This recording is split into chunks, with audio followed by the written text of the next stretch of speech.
Hey, Mama, wouldn't you like to pause from your busy day and listen in to experts and homeschool parents like you about the beautiful world of homeschooling? This new podcast is designed for you. Each episode connects you to the best conversations that will give you courage and fill your cup so you can keep pouring into your family every single day. Introducing the Hey Mama Homeschool Show, brought to you by the Old Schoolhouse, your trusted homeschool partner for over 20 years. Hey everyone, it's Christine Weller here, and today joining me for the Hey Mama Homeschool Show is Steph Morrison. Say hi, Steph. Hello, everybody. Our topic this week is help. I want my kids to be good financial stewards. Steph and I are both co-workers here at the Old Schoolhouse, and we have actually talked a bit about this topic of teaching our kids about financial literacy through our live streams at the Canadian Schoolhouse, which is a division of the Old Schoolhouse. And so we have come together again to bring to you some great ideas to help you get some great information on teaching your kids about financial literacy. And, you know, we've also got a great list of resources too. So we want to ask the question, why should we teach financial stewardship? And, it's not something that gets on, your radar, right out the bat when you're thinking about homeschooling your kids. You think, okay, we gotta check off English, we gotta check off math and science and, all the core subjects there. But financial literacy, that's something that we don't really think about. So why should we teach financial stewardship?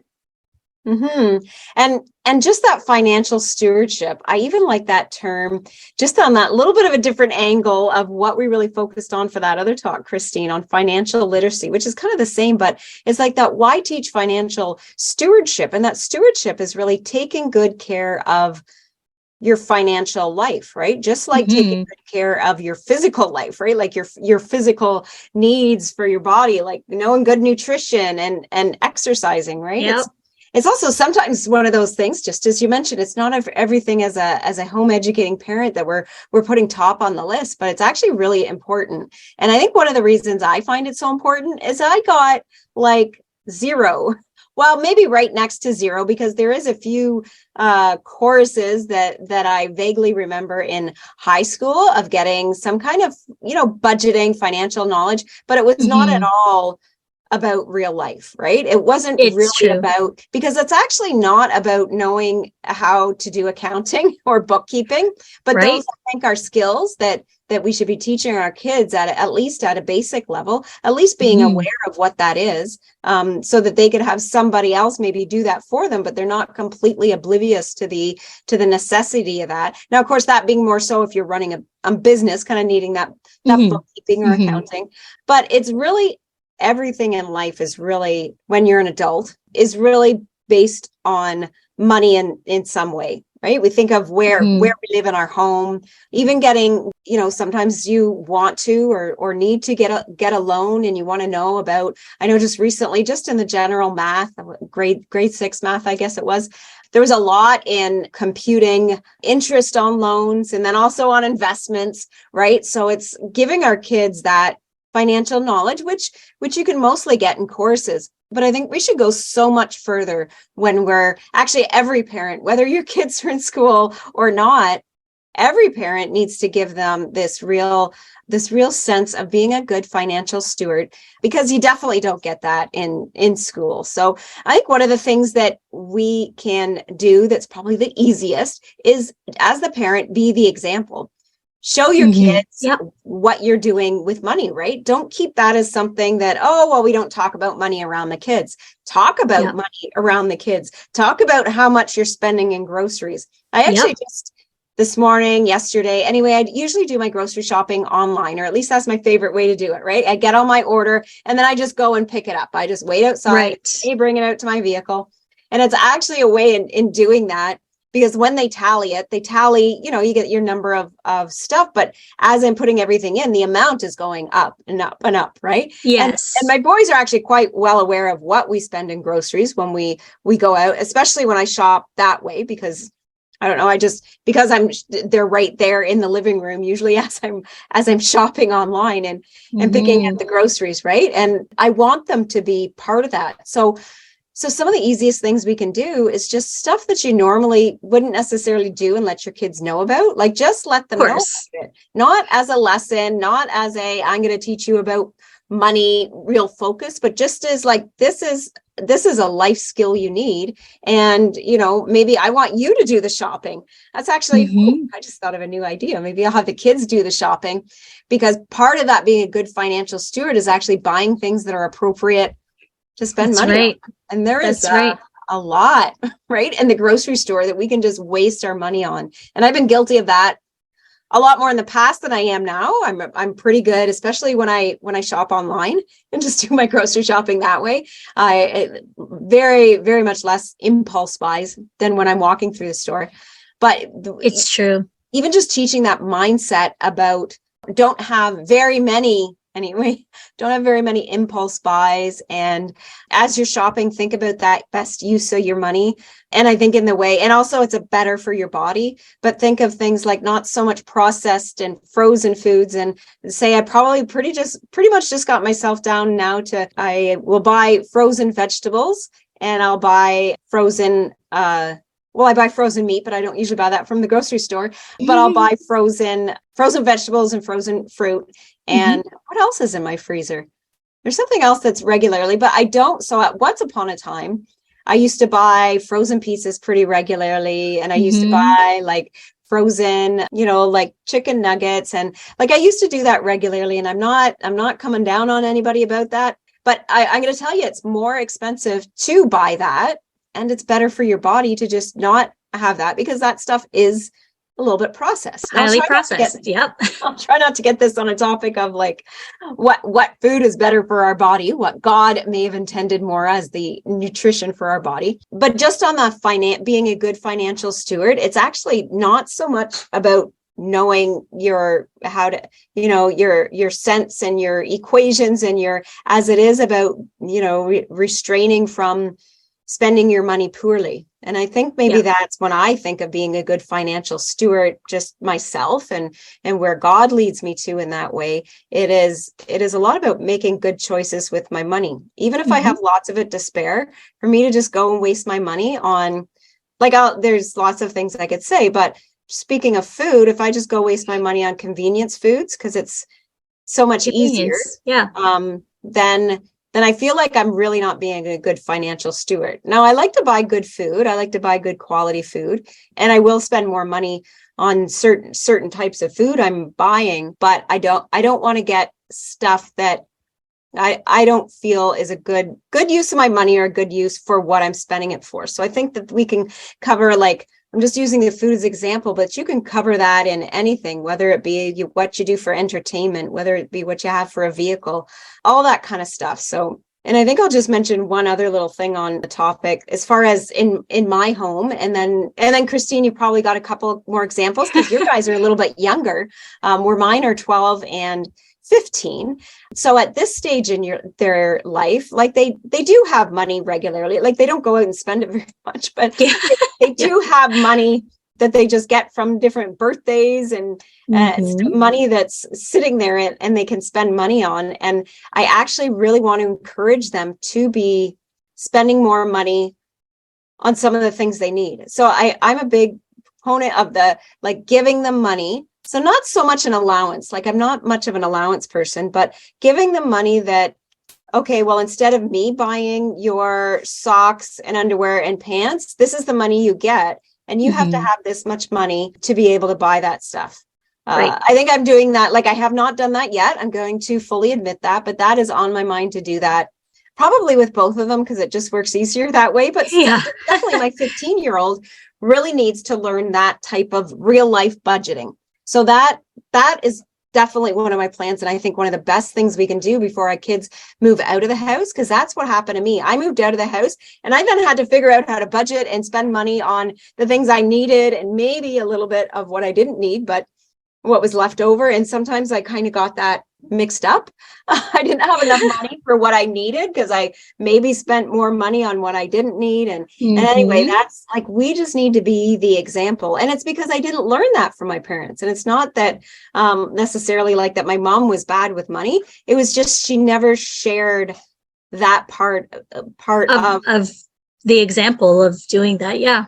Exactly. And so just as simple as that, as sharing that and then giving them that opportunity to have that money and maybe even make mistakes, right? And then you just suggest, oh, well, now you don't have any money to buy, like you want some pants, you're going to have to save up some more of this money that you get to be able to shop yourself. And then actually giving them that, they can go into the store with their cash, but they can't do that online. And so I don't know how that's working right now. I mean, I still might, but I'd really love to have that set up where they can do shopping online for what they need. It nicely gets delivered to the house, well, to our post office box for us specifically, but for lots of us, we can get it delivered right to our house, right? And it's something that they should learn how to do, to make those online orders. So anyway, they don't have cards themselves that they can do that with. So right. It's I true. like that got that figured out. So feel free to comment about that. If you have got something where you set your kids up, because just a bank card doesn't really work for most things, right? You need some type of a credit card. Yeah. Whether it's a prepaid or so anyway, I might go that route, just getting a certain prepaid amount. And I like the idea of a prepaid, because then that gives them that opportunity to budget, because I only have this much money. So, and just like you, I'm trying to do different things with my boys. And as you mentioned, my boys are younger. So, there's only so much I can do right now. Mostly I'm trying to teach them the value of money, and, that money doesn't grow on trees, because my 6-year-old, thinks, oh yeah, I can just go outside and pick off a $20 bill and hey, we can go have McDonald's. So they have learned, my 6-year-old will now, instead of, when he feels like it, oh, I feel like having McDonald's, the first thing he'll ask is, Mom, how much money do you have? And I know the McDonald's question is coming, but then I will say, well, we've got to buy groceries. We've got to buy you some new pants for special church services coming up. You need some new clothes for that. And so we've got to do this and this and this. And then, they start calculating in their head, and I'm just giving them random numbers, of course. And they're, eventually they walk away and, okay, we don't have money for McDonald's, because McDonald's is on the bottom of the list. And, and as you were saying to share and have these conversations with them, I share my logs when I submit my work logs every week. I show, if they're around, I'm like, and they come up with those kind of questions. So how, can we get this? We really want this, this toy or something that they wanted. I'm like, come here, and I will show them. And I said, so I worked this many hours this week, so this is how much I'm getting. And as I mentioned, they're still young, and so they think $50 is, huge. Whoa, you're going to be rich. So, we're still trying to figure, we're trying to still let them figure out how the value of what that $50. And then I stop and I say, well, actually, that $50 is only going to get me XYZ in the groceries this week, and show them, okay, that really isn't a lot of money, type of thing. So then they start learning, and they are changing as they get older as to what they're asking for and how they view so they're just starting to earn money through different things. And as birthdays and all of that stuff, they get gifts and stuff. And so, my older one, he's 10 years old, and he decided that he absolutely needed a new computer mouse. and it had to be some specific thing for clicking. And he presented, he did all the research, and it wasn't outlandish. But I didn't think he needed it. But anyway, he needed a lesson. Mm-hmm. So I'm like, fine, you can give me and I will purchase that for you. So he dished out the money for it. And so now he's finding it hard because now his brother has caught up and passed him in terms of the amount of money that he saved. Oh, yeah. So, and with my younger one, we're learning how to change out money for larger sums and smaller sums and all of that stuff. Mm-hmm. So I'm like, okay, how many loonies did you collect? How about we put that together, and how many bills would you get for that many loonies? And all of that stuff. So we're Canadian, by the way. That's how we've got loonies over here, or dollar coins.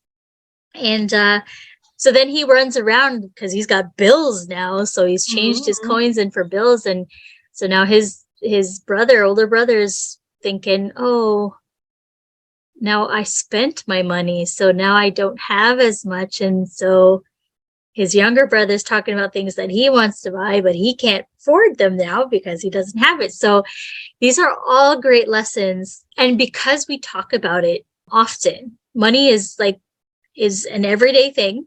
And so, hey, if I'm buying something from Amazon, we talk about it. Okay, so mommy's going to put in an Amazon order. What do we need? So, before they'd be like, oh, snacks. And so now they'll actually look around the house. Oh, mom, we need shampoo, or we need toothpaste, like those kinds of things. I'm like, see, they're getting it. They're finding out, okay, we have to get what we need. And then learning that we need to save for the other things that we want, but we can't get right now. So yeah, definitely have those conversations. And one of the other things that homeschoolers, I find especially for moms out there who are looking for, that extra income, may start, a part-time, business that they can run from home. And a lot of times that becomes a family business. And the children get involved. And so that's one of the things that, we can be teaching too. So you had some points there, Steph, on business, money management, and teaching how to start and grow a business. And as I'm listening to you at the age your kids are, and really that learning about finances and money and stuff like that can really start as young as, well, really as young as even just counting little money, right? So if they grab some money with their hands, like 3 and 4 years old, that's really when you start, right? And then just you build on that. And then really when they get to that age of even being, now both mine both being 12 and 15, they really, I'm working on real life skills with them on managing money. So one of them is running a business. So we've actually, my husband and I have pretty much always run a business the whole, our boys' whole lives anyway. And so they've been a little bit part of that. And I do all our bookkeeping. I take care of all the financial side that way. It's like one of my worst, I'm not going to use that word hate, but that's what came up into my mind because I don't like to use that word. It's so strong, but it's my least favorite too. Yeah. Well, has to be done though. And it's actually one of those skills that you need. And we should have our kids know, because it can come useful in so many different areas. But for instance, the whole having a business and, entrepreneurship overall, you learn so many skills from it. So I wanted to share one resource called Rising Innovator. And we actually haven't gone through this course yet, but it is a free course that Rising Innovator provides. So it's risinginnovator.com. And it's a program, it's a course more or less, that helps kids bring business ideas to life. You may do this, your kids could go through this course, and it's a business that they'll actually truly bring to life, but it could just be an example of all those steps getting up to it. So I think that's one of the best things that we can do for our kids, is to give them those skills of entrepreneurship. And whether they end up being an entrepreneur or not, whether they go the business route or maybe more career route, they're going to get skills with that are going to help them so much in any financial areas of their life, because there's just so much about starting and growing a business that finance comes into it. And you can share if you know any of these programs. So a mock investing platforms, so really made for kids. In fact, I'm thinking of one that I've seen and really geared to homeschoolers specifically, but I think any kids, any teenagers, that is, you really want them at that teenage level of understanding. And so doing this for investing. So I've seen some of them where there's like lessons in it. So you're learning about how the stock market works, what it is, what really is happening with that money that's getting put into stocks, more or less, that's getting put into business, right? Into business industries, and really what that's like. And then giving you the opportunity to have a mock investing account, which you can have online. You can invest in real time trading. You can do that online with real money. So they have that platform worked into their learning system there to be able to give teenagers, or really, I think adults could have a good use of that as well. A lot of adults don't know what really the stock market is and how that works in the trading and how that money moves around, and especially assessing what is a good investment and what is not. So that's something I think is really essential in teaching our kids, is just about the investing part. And there's actually so many different, not just investing in stocks, there's so many different other, many things we can invest our money in. And also, I know there's a number of different platforms that really offer that opportunity to do some real life budgeting. And when I say real life budgeting, it could be budgeting that the kids are doing that involves your family's budget, your family's finances, or it could just be like a mock kind of thing that they can get experience in. So just know that those platforms are out there, that those courses are out there, and just look for that, like teaching teenagers about finances, teaching teenagers about investing, teaching teenagers about budgeting, right? Mm-hmm. And you'll find some really good resources, specifically in the homeschool industry, where people have made some really good platforms to be able to give our kids real life experiences, almost like real life experience, using those kind of platforms. And we also have we do have some resources for you, so definitely check out the show notes. Specifically, we'll mention an article called Money Management for Kids, and that is going to list a number of resources, specifically from schoolhouseteachers.com, which is one of our divisions here at the old Schoolhouse. And so definitely check that one out. And we also have at the Canadian Schoolhouse Biblical Financial Literacy by Tom Lip. And I definitely encourage you to check all those out. We have about 4 or 5 articles that will be there, all from a homeschooling dad and who is passionate about teaching your kids about financial literacy from a biblical perspective. And he's actually got a really great platform as well. So check out those articles and go see the link in the bios at the bottom. So he has got a really neat platform for teaching financial literacy that kids can, I think mainly teenagers, is probably teenagers and up, but into adulthood as well is what he's gearing his website for. But he's got a whole like a learning system there that you can learn from. But these articles, actually, he's giving away some really great stuff. And I mean, I was reading through them just for myself because, my guys aren't quite ready for that in-depth kind of study yet.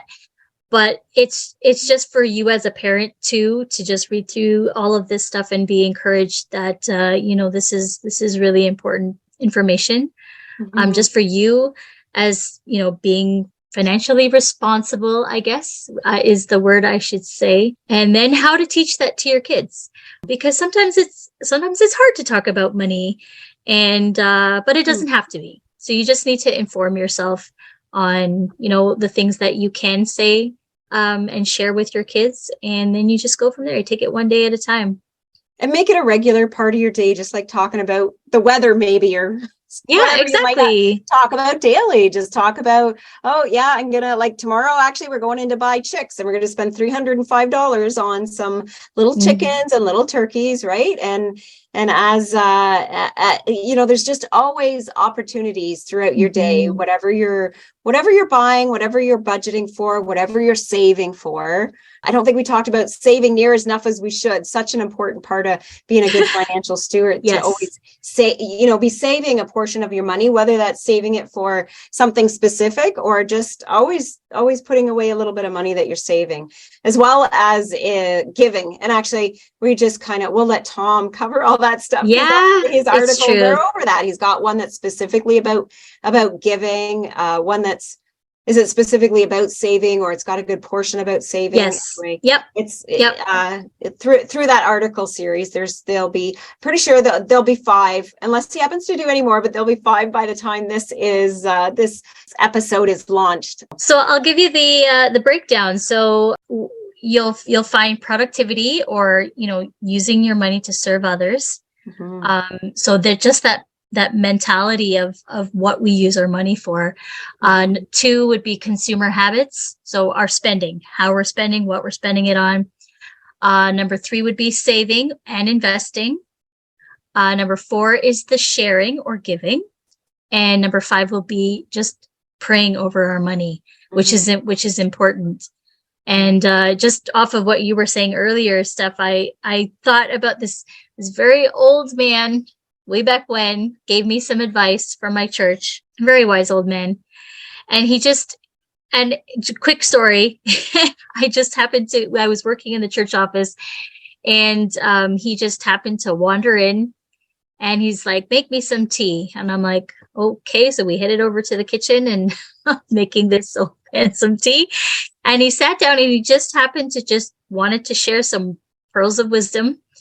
And he said, when you are working, you're going to take 10%, give it to the Lord, and then you're going to take 10% and put it away.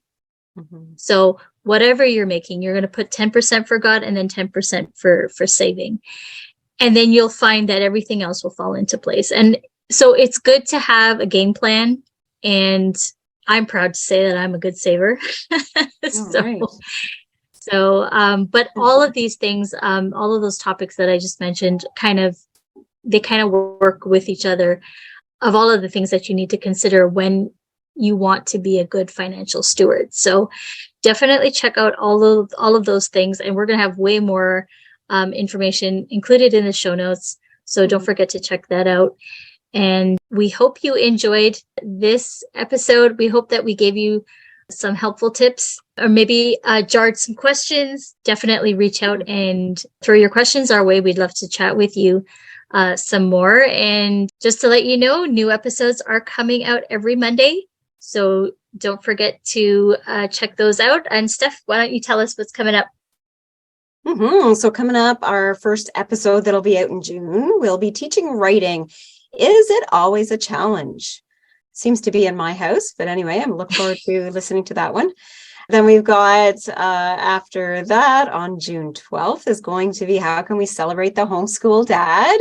And June 19th, Teachable Moments, Interruptions or Appointments. So that is coming up. We've got all kinds of episodes already behind us, much more coming up in the future. So if you are listening to this either on a podcast platform, you'll be able to see them all there, but also just go over to our website. Well, you'll see all the episodes there and all the show notes. That's the valuable stuff you're going to get on our website. So homeschoolshow.com. And I will just close us off in a prayer.